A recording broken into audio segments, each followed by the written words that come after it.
gentlemen, welcome to Wrestling and Everything, Coast to Coast with your host, Buddy Sotelo, Esquire, effervescent Evan Ginsberg, and wrestling's premier photographer, Dr. Mike Leno. So it's just us this week. No, Evan's got his cat in the room. Evan, tell us about your cat or cats. Oh yeah, you have. We rescued two cats that were living under a car. They were freezing in a garage, and one of their siblings had part of a tail cut off, sleeping in an engine. So for everybody out there, these cats were feral. Now they're like family. They sleep with us. They sit on us. We love them like kids, and you should all give a rescue a loving home. Which one is near you, Foamy or?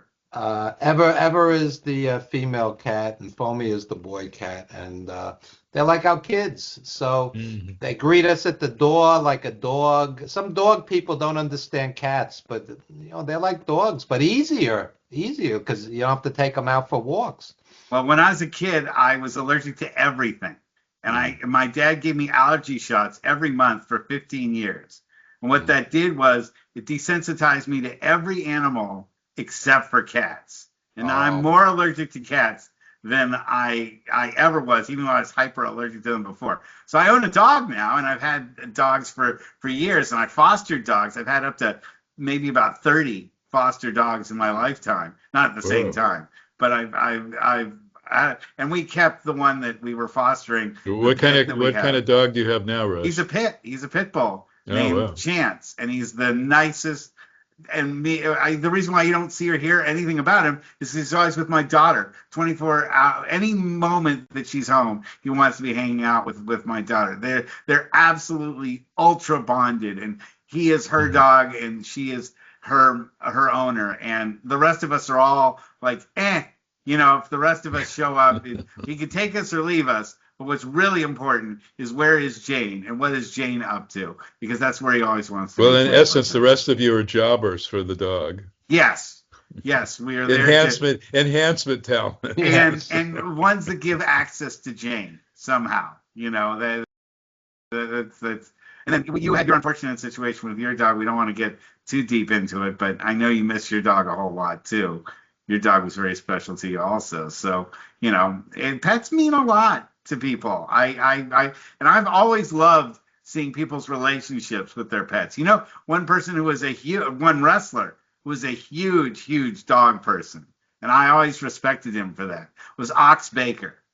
If you look on YouTube, while he was still alive, he did, and well, of course, you have to be alive to do it, but he did an ad he was doing a promotion for an indie fed that he was working for that was doing a bunch of charity work for dog adoption agencies in his hometown area.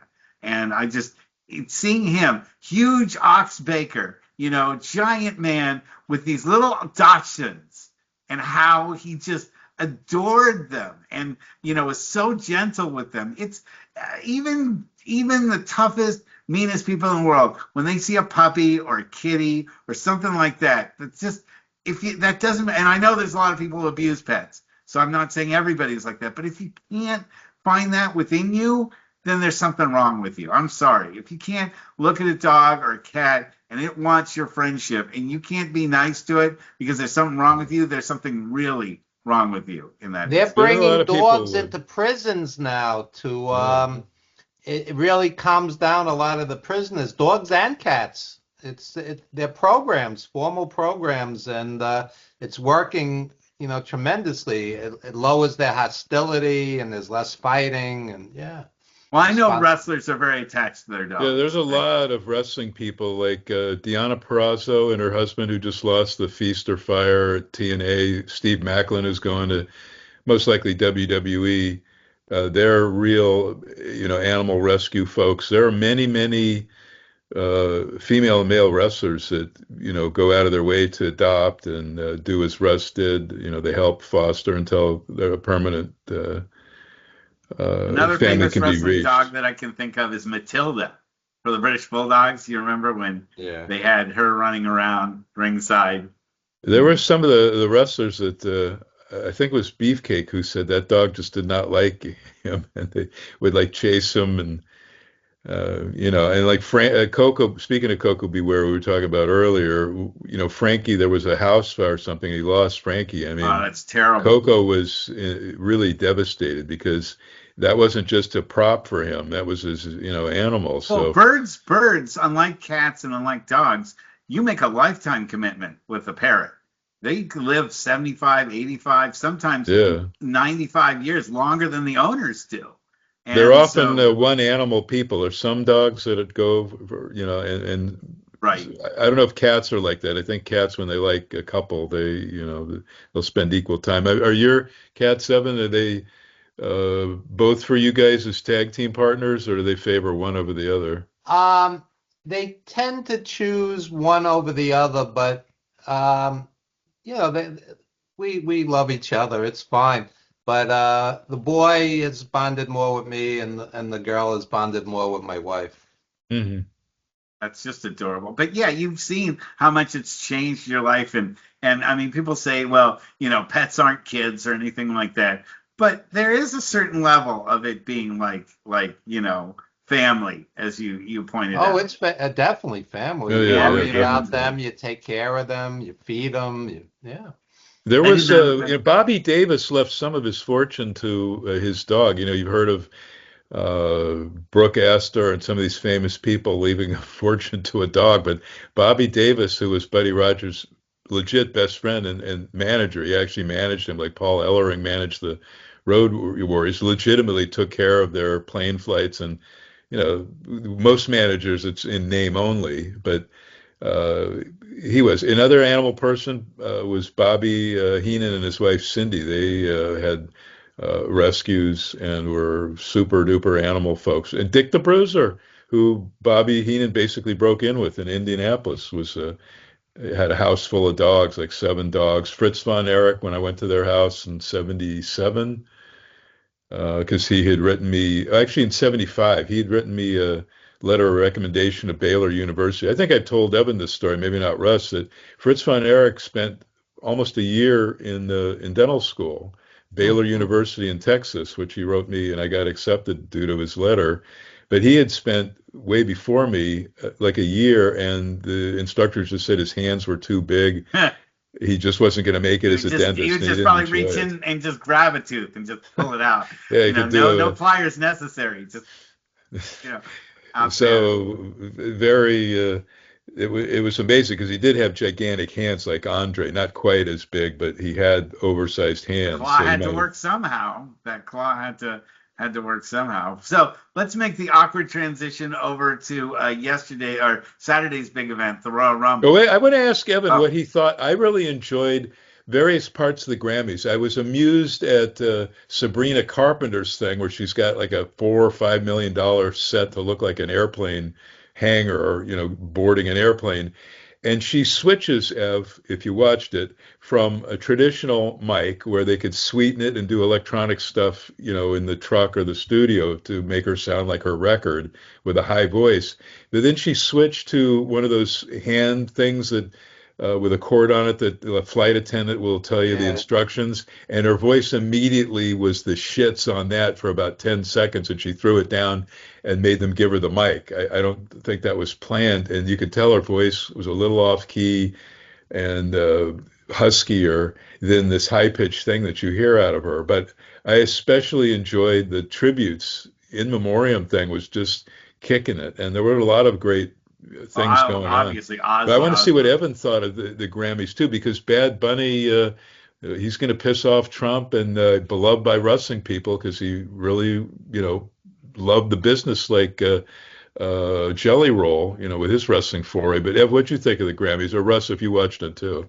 I thought the tribute to D'Angelo and Roberta Flack was the highlight by far. They had a sea of great, great R&B. Oh my God, they had Shaka Khan. They had Anthony Hamilton, Bilal, all these, And the one that hadn't, I can't think of her name now. You know her. She was part of that group, but she hadn't sang at the Grammys since '88. She was Lauren Hill. yeah, Lauryn Hill from the Fugees and Yeah, they had like an army of R&B singers, and for the people who do there's been no good music since the 60s, 70s, 80s. Man, they all they had to do was watch that. There's tons of great R&B acts still out there, and I thought they should have done more for Sly Stone and Brian Wilson Yeah, because yeah, yeah. they're certainly on the level of Roberta Flack and D'Angelo, if not a level above, you know. So I thought they could have done more to honor them.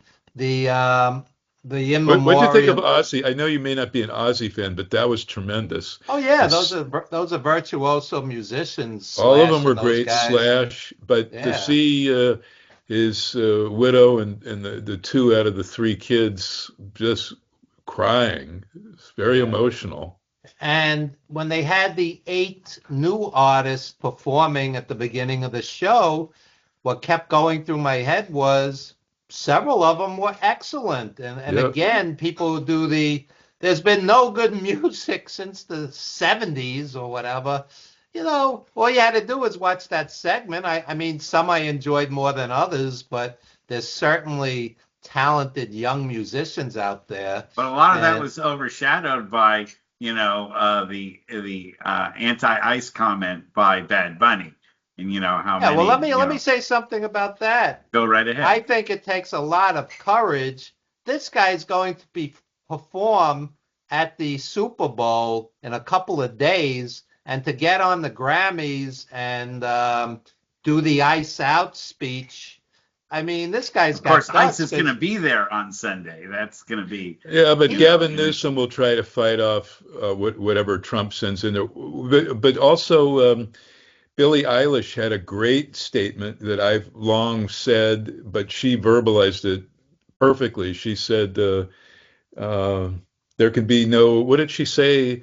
There can be no aliens or something like that on stolen land. okay, but there's a point to be made. Yeah. okay, but she's living in a multi-million-dollar house on stolen land, so Yeah, you know. Right. But but but that's the point. We stole much of the U.S. states and stuff from Mexico and the Native Americans by, a long shot and ripped them off in the process. oh, no doubt. If you know, we have a state called New Mexico. New Mexico. I mean, Well, so that's where Gordon and Goliath were built from to get heat when they turned heel. right. They were always from Zacatecas, Mexico, but immediately when they turned heel, Jimmy Lennon had to say sarcastically, rolling his eyebrows, and claiming to be from New Mexico, and the Yeah, place yeah, would go yeah. crazy. All the Hispanic people would boo the shit out of them. But Bad Bunny is going to get in front of a predominantly white, wealthy crowd because Super Bowl tickets are thousands of dollars. A big chunk of that crowd will be Republican, and he's going to have to win them over by sheer talent and Well, you say that, but New England is from Boston, and that's a pretty liberal area. And Seattle, you don't get much more liberal than Seattle. So thankfully, it's not going to be a lot of, red staters that are going to be present. still going to be a lot of And it's rich in San white people, Francisco. Well, and see, some of them will be there's a lot of Republican. wealthy white people in San Francisco's. Russ and I know oh God, all of those different families, the Hearst family to start with. So there's going to be it'll be interesting. And, Gettys. man, what a record he had. And of course, he won the top award of the night. So nice big thumbs down to Trump. And also, I think I sent you both. I took a screenshot of what Trump wrote about. Trevor Noah is like one of the best hosts ever. He's just so funny. I look forward to. I'm going to But he's miss him. not a He did six slave to years. the Republican Empire, so he's next on the list. And if he somehow dies between now and the next 3 years, But I we don't could think Trump see. understands. He's a public figure, so you can be, you can be comedic foil. You can be ridiculed. You can't be Look at what he sued, so said you about can't Rob threaten. Reiner. Look about what he said about Rob Oh, that Reiner. was awful. That was just So Yeah. awful. let me So make a different point. This cap here, Uncle Billy, is a character that Chris Michaels plays. Chris Michaels is one of my dearest friends. Chris Michaels is an ex-military veteran, and he's a Republican, and he's one of my closest friends. And you know, just because somebody votes differently than you doesn't make them a bad person. Let me add that. At the same time, I'm a moderate. I'm a Democrat, I'm a liberal, but I'm a moderate. You could toss out every violent scumbag that you want. That's fine. Don't toss out the tamale vendor and wrestle her from her sobbing kid, some hardworking person who happens to be undocumented. Well, and And just you keep in mind that violating the U.S. customs law, the immigration law, is a misdemeanor. It's not a felony. It's not something that you deserve to be shot in the head for. Especially if those you're were U.S. citizen. citizens that was shot in the Yeah, head. I'm saying, Yeah, they especially weren't if you're a even U.S. citizen. undocumented. These people are being shot in the process of being accused of a misdemeanor. And we that's something that I really appreciate Bad Bunny standing up against, and guys like Mick Foley, and we've seen other wrestlers, Brody, Brody King, yeah, Brody King standing up for The that. Rock's So daughter. yeah, I don't even yeah. remember her name, but The Rock's daughter. Oh yeah, Yeah, so Simone Johnson. Pebbles is what she was called when she was a baby, which is a great nickname for the Rock's daughter. yeah, so I am glad to see, so for every But Glenn but it's weird in Jacobs. wrestling because it's mostly a old Southern white guy type business and so many conservatives. Whereas for many years there were very few like Kelsey Grammer actors who would come out to be Republicans. But in wrestling, it's the direct opposite. There are very few that have the guts of a Mick Foley Well, to if you were say when okay shit with is. being wrapped with the Confederate flag, I don't think you're gonna side with the liberal side of things. If you were okay, marching around, with the stars and Well, look how bars, popular the Freebirds were. That's right? basically kind of what they were celebrating. Dick As much as we love Slater the and Freebirds, Murdoch, Redneck Murdoch. First of all, called Redneck Murdoch, Dick Murdoch, but he was known as a KKK member, a card oh, carrying that I KKK didn't member. know. I mean, there were some other guys that were allegedly bigoted, Dick Bulldog Brower, but people weren't, us versus them. You, as Evan said, you could easily. I have all kinds of Republican friends, and we just don't talk politics or Yeah, whatever. you But live you in can be Orange friends with County. them on other levels. You don't have to If you not be didn't have friends with Republican them. friends, you'd have no friends, right? I mean, down in Orange Yeah, County. you have to get along with everyone, and so I never experienced this until basically Trump made it us versus them. So I think he's almost an emissary from Putin to try to get the U.S. to fragment and one side versus another, like it's 1845, 1850 during the Civil War thing. We haven't ever been that way since until I'll throw the blame, I'm guessing, on Trump for making us that way. Because Bush Jr., as inept as he seemed, and he was an embarrassment at times, he didn't have a bad heart. He had a big heart, and he's proved himself Yeah, but Mitch since. McConnell was there to put the Uh, brakes on oh God, everything, the and scumbag. Is he out of politics now? I hope. I hope his fucking sort ass is of, out of politics. he'll always have his Oh God. tendrils. But he Um, stood up at times to Trump. Some of them stand up, but it's only for a day or two, and they're back to groveling, it yep, because seems. they're still afraid of him. It's really a cult of personality is more than I can bear. But a couple other agenda items I wanted to bring up. One other agenda item that it's very important that we mention on the show is that today is the third anniversary of when we lost Lenny Poffo. Yeah. Oh And God, so three let's years let's have a already. moment.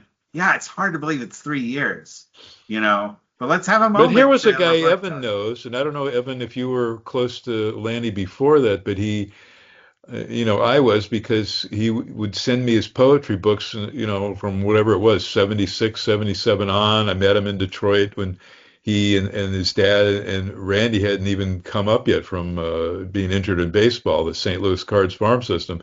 But remember, 1992, he flew in, not just himself to come to the convention Evan helped me with in St. Louis, the Munchnick 3-day deal, but he brought in a proficient physical therapist who, he knew my neck was all stressed out. Anybody that was doing anything, and she got my neck and shoulders back in sync to where I could relax, because I spent 14 months of my life putting that thing together. And Lanny did so many kind things for people.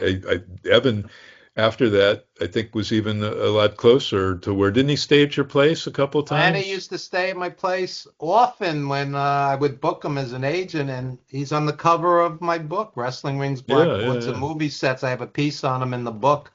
There he is, And up at the right next yeah, to Nikolai and Killer Kowalski. yep. And it was very hard losing him because, like Nikolai, ironically, they were both quote unquote health nuts, and this guy wouldn't put a bad thing in his body. But I keep saying again and again and again, the wrestling life, just the schedule, wrestling 300 plus days a year, which he was during the Hulkamania era and afterwards. You're in a different time zone every day. You're in a different airplane every day. The wear and tear is not conducive to longevity. And him and Nikolai were within a few years of each other age wise, and neither were old. And I would have guessed they would have lived to a ripe old age, and I was wrong with both of them. And if any, I'm not a gambling man, but if somebody had said to me, Evan, I'll bet you 10 grand that the Iron Sheik would outlive Nikolai, I would have taken that bet and lost, you know? I And same mean, with Lanny. Yeah, I yeah. mean, he just started a new life down in South America. You Ecuador, know, yeah, he bought a co-op in Ecuador. But Sadly, he went down there by himself, but he met a girl down there, and he yeah, was he very was. happy. See, sometimes, there's so many factors with longevity. He was living semi-retired. He would do a couple of conventions and appearances here and there. But he said to me, Evan, I'm out, eating and enjoying my friends. I have a co-op off the beach in Ecuador. It's cheap to live here. And he said to me, but I got up to 282 pounds. Wow. And that's a lot of weight to carry. And, your heart, you could go big guy, big bones, whatever the case may be. Your heart is a muscle, and 282 is a lot of weight to carry. So, yeah, Did they just have like he was eating more beef and stuff like that down there? I he was enjoying sitting, at restaurants and cafes and hanging out with his buddies, and maybe he might have enjoyed it a bit too much. I don't know. I wasn't Yeah. there, but Yeah, no, I worked a card with him once, and he was a guest on our show, show number 53. If you folks are wanting to listen to a really great interview, I loved having him on the show. He was so wise and really shared a lot with us, and then we did a great tribute show with him, after his passing too, with Furpa's daughter. Yeah, Uh, Mary. yeah, Yeah. Mary Furpa. And so, Because he had listed us at that 2015 WrestleMania, that whole weekend. He listed us as friends and family. So we were third row at the Hall of Fame dinner, and we got to go to, WrestleMania. We were in the press booth, and then I would go down back and forth, take some photos where they would put Napolitano and I, but it was so far from the ring because they don't, since they got the high def cameras, no more outside photographers for the magazines could be at ringside. But I was having more fun being up in the press booth and getting, I'd always wanted to pair Bruno and Bret Hart and Ricky Steamboat, the three guys I consider to be not just great baby faces, but like the most ethical guys, from that TV era, from like 1960 on. Bruno for me was it, and then Steamboat and Brett, and I got to do that, and then pose Bruno with Piper and all kinds of crazy stuff. Uh, sure, so sure. it was, Well, but we got Furpo in there, and he got to see people he hadn't seen in decades, like him. I dragged Bruno over, and then Mary got his daughter filmed some of that, and I took a bunch of stills, and then Furpo with like everybody, Hogan, and they were all, and Bret Hart especially. He knew his history. He knew who Pampero Furpo was, And that's kind of amazing for those wrestlers that were real, historian types. They knew who all of the guys from the 50s, 60s were. And oh man, you got to look up Pampero Firpo and see, because that's of course where, and even Lanny said that I think in the speech for when he was accepting for Randy to go into the Hall of Fame, was that's where Randy, obviously we all know that that's where he got the ooh yeah from, because Firpo had been doing that since the late 50s, 1958. That was his shtick, is the wild bull of the Pampas. Lanny, boy, do I miss, what a sharp, smart, in all levels, politics. There wasn't really right. There wasn't much Lanny couldn't discuss or talk with people on. Lanny loved theater. He could sing show tunes. And again, Lanny politically leaned right, and we were dear friends. I mean, people voting differently doesn't preclude being friends. I'd like to keep getting that point across, because America is so divided. It's a shame, really. It's divided friends and family. People have broken up marriages and relationships because of politics. But then, when it's something that you really believe in, But when and this never somebody, happened before the last 10, 12 years, you'd have to look back to the Civil War where X amount of Americans were against each other. no, It didn't matter. It Vietnam in did, the people kind of kept it 1960s, the private. Yeah, 60s, Vietnam everybody in the was 60s. divided. Sure, and people got divided over Reagan, and people got divided over Obama, and people got divided, and Trump Yeah, but it wasn't this sort of violent stuff that it's almost, KKK like, where people will come to blows and The because 60s, the 60s were pretty violent. The 60s. yeah, and Mike, but it was I mean, more directed at like the war, not really. because Trump makes it a personal thing. He doesn't. It's not about issues anymore. He brings it down to a personal level of when he attacks these people, and so yeah, it really does get people riled up, because that's what Trump lives off of. Yeah, he does. Like, who would be so thin-skinned that they would give two shits about what Trevor Noah said? It's just a joke. Most people say, "Oh, gee, what an honor to be," like um, who we just lost, brilliant comic from SCTV, Catherine O'Hara. Yes, Catherine She O'Hara. had mocked somebody. She did Brooke Shields, and she did it made Brooke Shields look bad, but Brooke Shields took the high road and said, I considered it an honor to have somebody that comedically gifted and a genius to make fun of me. And that's the way normal grown-up people, not this Trump's fucking humor is "I president. hope you die" humor.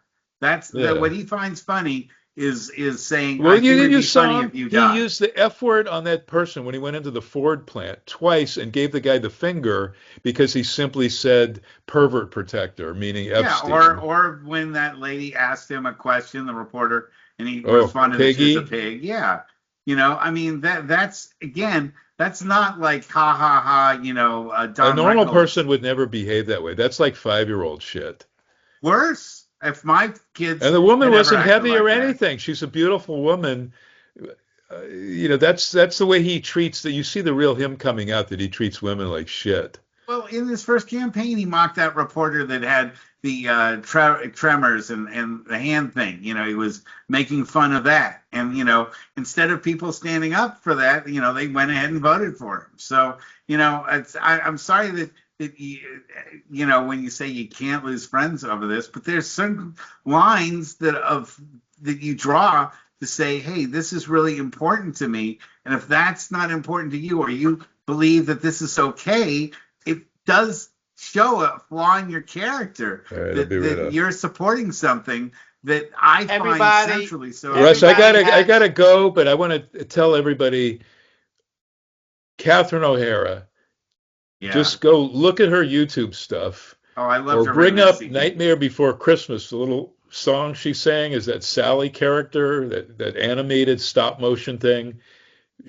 That's a person that could bring the whole world together. She was that talented, and that's Yeah, no, I used just to watch awful on seeing that she SCTV. left, because Evan and I'm sure in real time when it was airing in the late 70s or 76 on SCTV, so brilliant amidst the cast of so many brilliant people, John Candy, Martin Short. Yeah, I used to stay up after Saturday Night Live because they would run Yeah, it SCTV ran right after after. Saturday Night That Live. show was superior. They were far better, and SNL the first 5 years were great, but Andrea Martin, all of those folks on that show, and some like Martin Short did end up on Saturday Night Live, and Catherine O'Hara she quit. She was on SNL for 2 months or 2 weeks, something like that, and quit.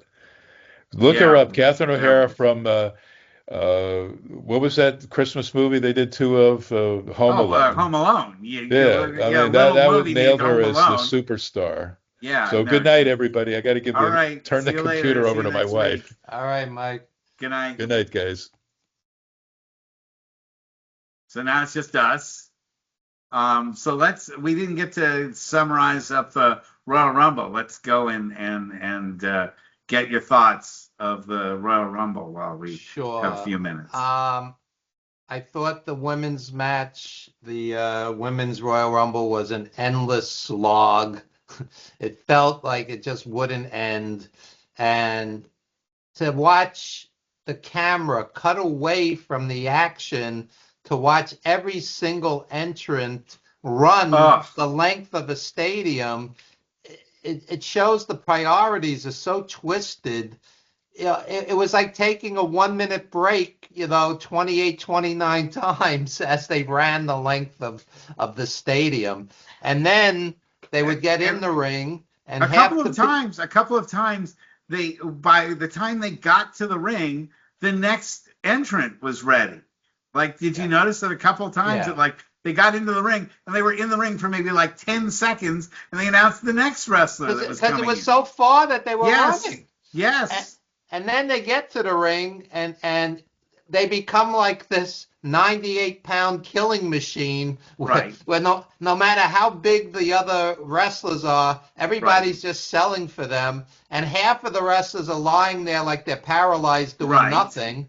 Right. And It's they just make it, yeah. No, I agree with that. And how many flip over the top rope, landing on, doing the hold and then springing up back moves. That used to be like a really big deal. Like, remember when like Shawn Michaels used to do Yeah. that and people would go, oh my God, how amazing. By the 85th time you've seen that, it ruins the spontaneity and the impression that you get when you see the pull up from the rope, type deal. It's become almost like, the super kick, like, in becoming, or a DDT, in how a move has just become superfluous. the law of diminishing values. That's what you call Yeah, that. yeah, So I found the women's match basically an hour of my life I'll never get back. And unfortunately, some of them are quality wrestlers. How many quality matches could you have had with those same 30 people if you had, singles matches and tag matches instead of that? I just think it's a flawed event, and 25 out of the 30 aren't going to win anyway. It's always going to be one of the biggest names. So it was just, I found it stultifying. Stultifying is the word I was going to use. So you took my 10-cent word from me, because Brilliant minds think alike. yes, or it's just there's no other way to watch something like that. And the thing is, you have that battle royale going on first before the men's, right? Yeah. So you're already like exhausted, like going through an hour of that, and then by the time the men's thing comes, you're also sort of like saying, well, first of all, you've seen a third of the moves that the men are going to wind up doing happen in the women's battle royale. Like, they did a lot of the same stuff. So you see the same thing happening again for another hour, and a half. Yeah. I also thought in the men's battle royale, or you want to go into the men's Royal Rumble, and I'll give my Yeah, since my you're 2 talking cents. about it already. So the men come out, and I enjoyed it more than the women, but it's like the Braun Breaker thing. He's the next champion. He's the second coming. He's the future of wrestling. And the guy doesn't even wrestle in the match, basically. Right. He's in there for 30 seconds. And let me say something else. Bron Breakker signed with WWE over 5 years ago. 5 years and 1 month.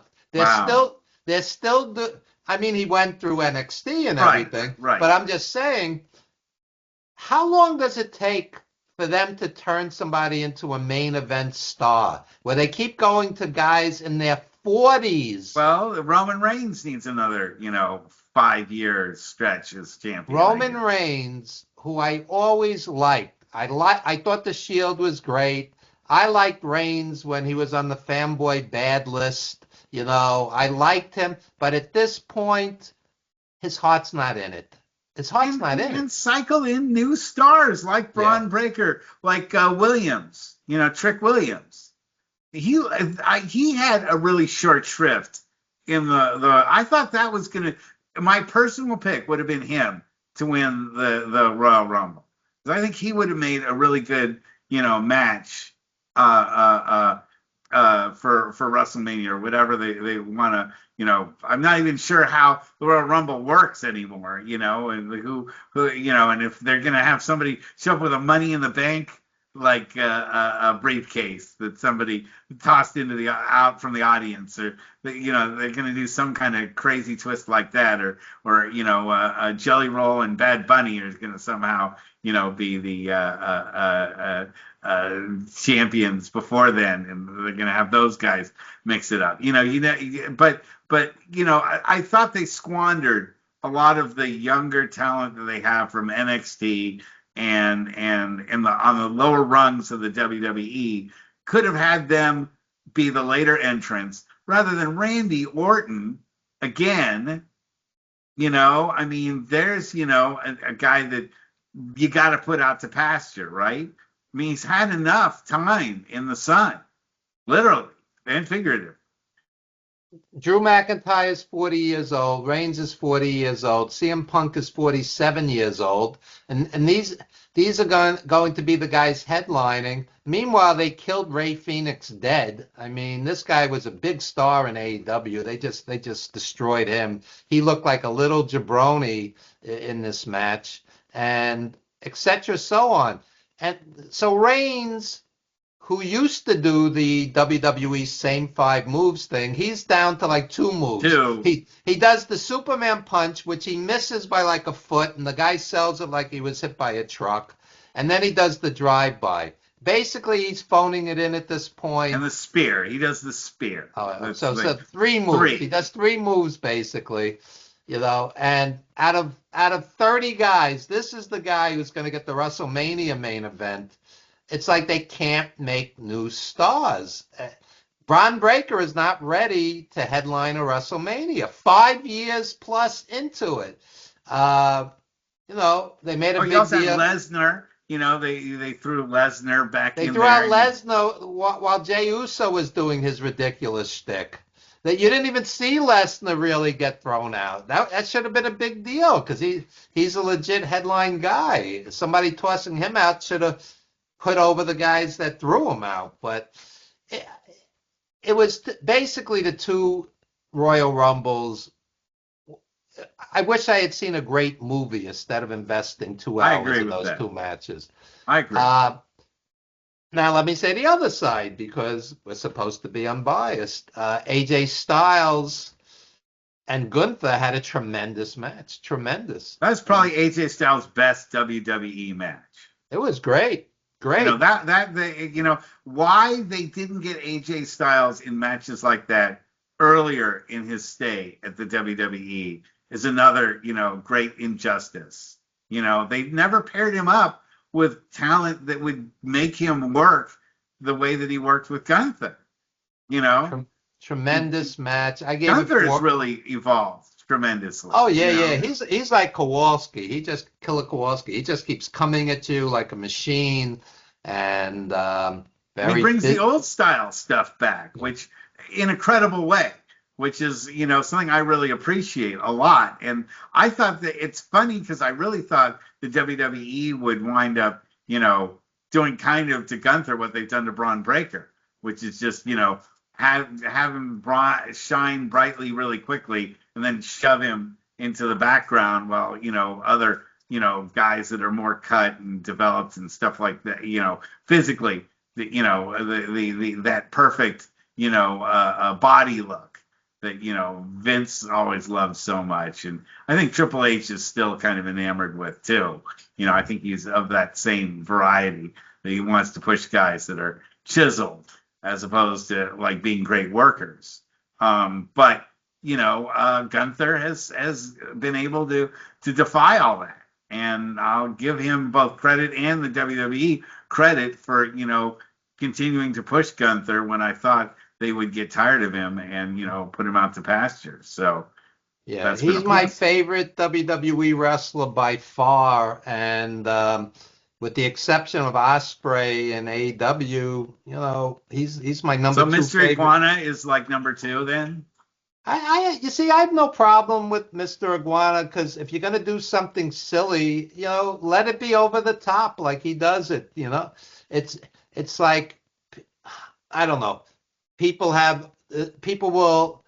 The Undertaker goes, they're exposing the business on Unreal. Look at his gimmick. What exposed the business more than the Undertaker gimmick, where he would rise from the dead, walk to the ring with a bunch of druids? I mean, this isn't the guy to talk about exposing the business. It's anyway. There's been lots of gimmick wrestlers, and Mr. Iguana at least is fun. It's yeah. I got to tell you this: all the other matches, other than the AJ Styles match, just blend into nothingness. I can't even. Yeah. I can't even remember them now. I saw them. Drew McIntyre and Sami Zayn, which was a title match. You never thought for a second Zayn was going to win. Zayn looks like every third guy on the New York City subway. Yeah, he looks like a disheveled guy going to work on the subway. And body-wise, nothing special. But I don't really care about the physique, but Drew McIntyre looks like an elite athlete, and Sami Zayn looks like any schlub on the E train going into Manhattan. Right. So I never took that match seriously. It just seemed like a throwaway, kill time. Yeah, they match. all felt like the stuff you'd see on SmackDown or Raw, just filler matches that you could see anywhere, any other time. In my opinion, because you have the women's Royal Rumble and that you have the men's Royal Rumble, it would be just better if they just did those two things and one other match in between, and that's it. You could just have that, and you'd be fine. That's still like 3 hours of wrestling right there. Each Royal Rumble went about an hour and a half. So even worse, my friend said to me he watched 7 hours of wrestling on Saturday because he also watched AEW and AAA. 7 hours of wrestling, this guy. So imagine how numb you would be after an entire day of all of that. So after the Royal Rumble, I watched the Shakur Stevenson fight, and he won 11 out of 12 rounds, and this was a $70 pay-per-view. So there's a lot of mediocre entertainment out there, and WWE perpetuates a lot of it. So, but respect to Gunther and AJ.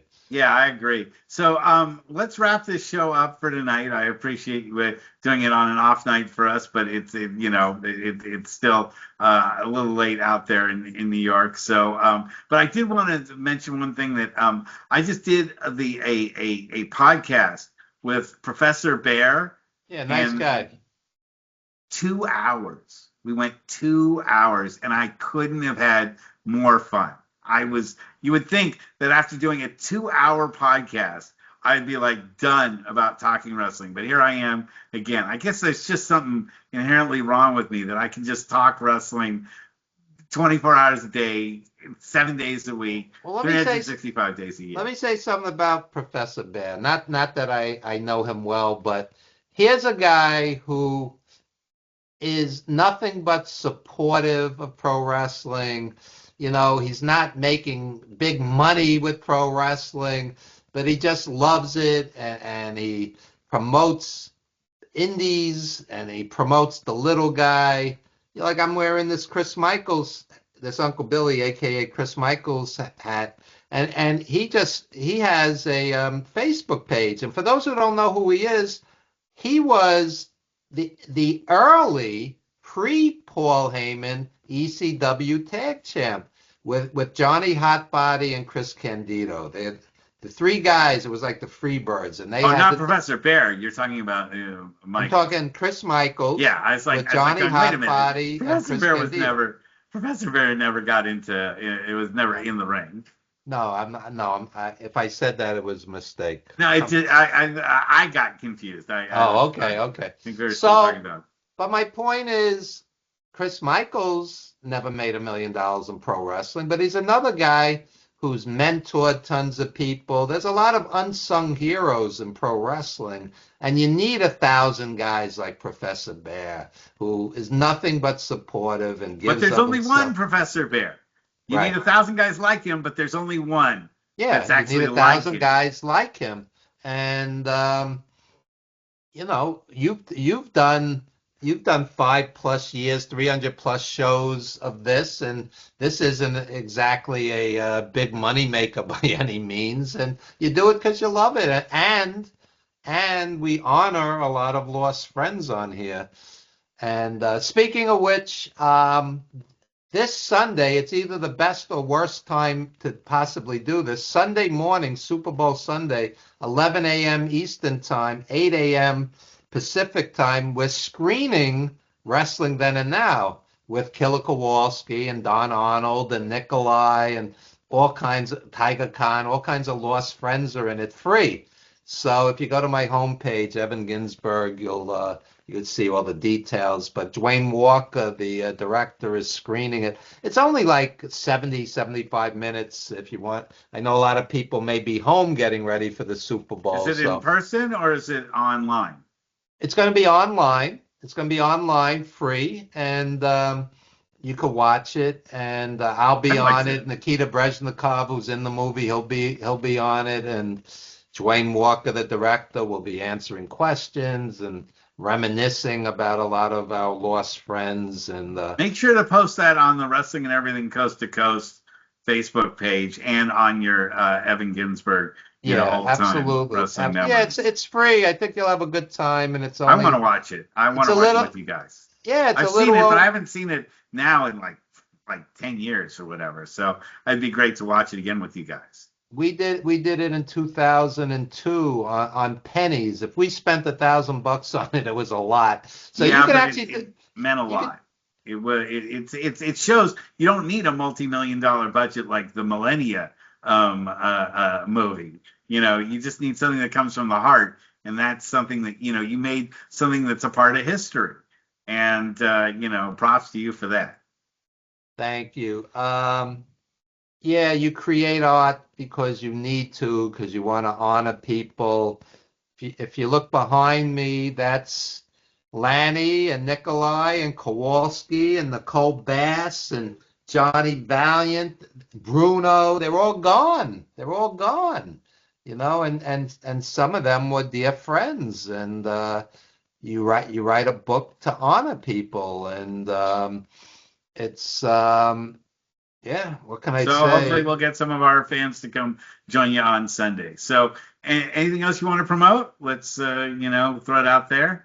Yeah, if you come to my homepage, there's information on my book. We have grab bags with autographed legends pictures in it, and yeah, it's a lot of joy and pain being involved in pro wrestling one way or the other, and a lot of wonderful fans, a lot of wonderful people in the business, a lot of dear friends you make, and a lot of people you wouldn't piss on if they were on fire. They're on fire. Absolutely. Yeah.